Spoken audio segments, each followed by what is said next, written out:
Hey, welcome back to Keys and Cafecito, the podcast where we make buying your first home feel a little less scary and a lot more possible.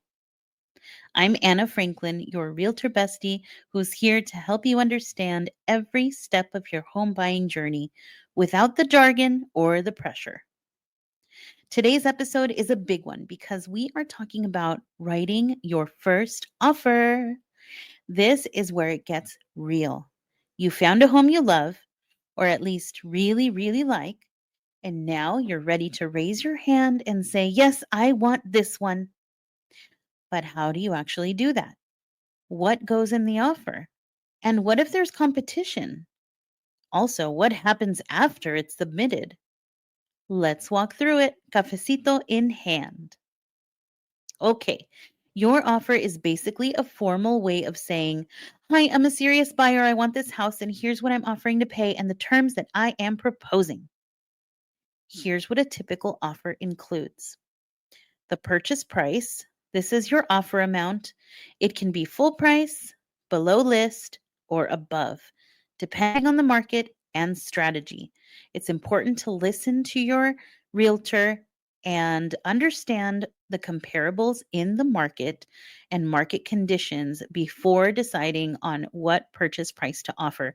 Nobody wants to lowball a bunch of houses and lose out a bunch of times in a busy market. Number 2, down payment and financing info. How much you're putting down and what kind of loan you're using. One of the most important things in the contract are contingencies. These are safety nets that let you back out if something big comes up.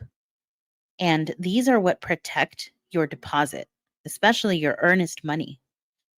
The most common are inspection contingency. This gives you the right to do a home inspection on the property. And if you see a red flag that is not something that you want to move forward on, you can pull out of the purchase. Next is the appraisal contingency. When you are using a loan to purchase the property, the bank will send an appraiser out to determine the value of the property based on homes that have sold within a certain time period and radius.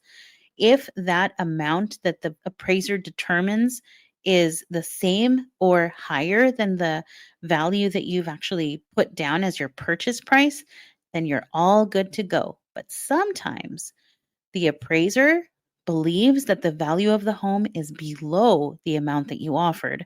And in those situations, we go back to the negotiation table. And if we can't come to an agreement, we can still safely pull out as long as we still have our appraisal contingency. Third is the loan contingency. This gives the bank enough time to qualify you fully for the loan and gives underwriting time to cross all their T's and dot all their I's and make sure you're good to go on your loan. Next is close of escrow timelines. In San Diego, we usually see anywhere from 10 to 30 days, unless otherwise negotiated. Your earnest money deposit, or EMD. This is part of your full down payment. It's a good faith deposit that is held in escrow once we open escrow. It shows the sellers that you are serious. Any extras can be included in the offer.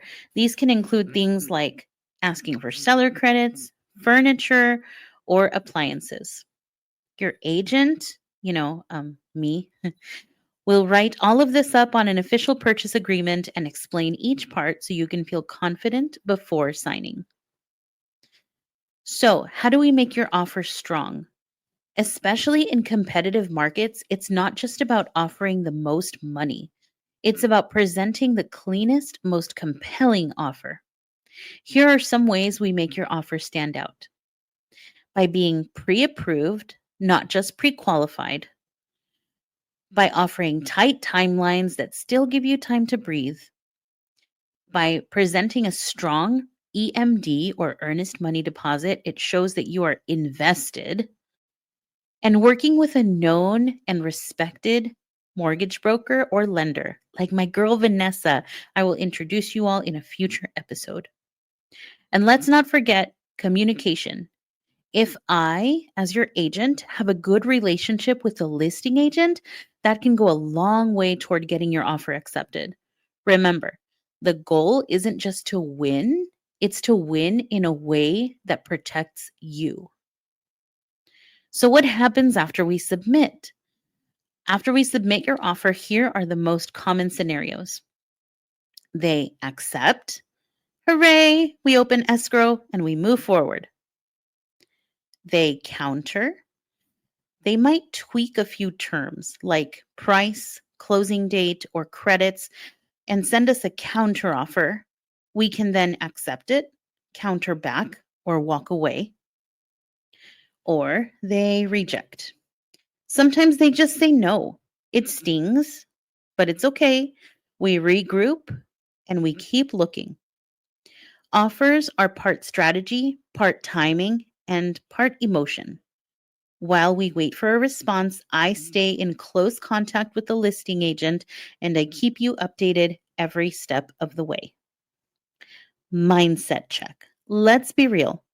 Writing your first offer is a roller coaster of emotions. You might feel excited, anxious, doubtful, hopeful, all in 10 minutes. And that is totally normal. It doesn't mean you're making the wrong decision, it just means it is big. I always say, write from clarity, not from panic. If the numbers make sense, if the home fits your goals, and you're working with someone you trust, hi, then you've got this. And if the offer doesn't get accepted, we keep going. The right home won't pass you by. So there you have it. That's how writing your first offer works. It's part numbers, part strategy, part trusting your gut, and a whole lot of teamwork. Next week, we're diving into what happens during escrow, also known as the hurry up and wait phase. It's paperwork, inspections, timelines, and yes, more cafecito. If you've been loving the podcast, would you leave a quick review or share it with a friend who's also house hunting? Your support means the world. Till next time, deep breaths, strong offers, and all the homey vibes.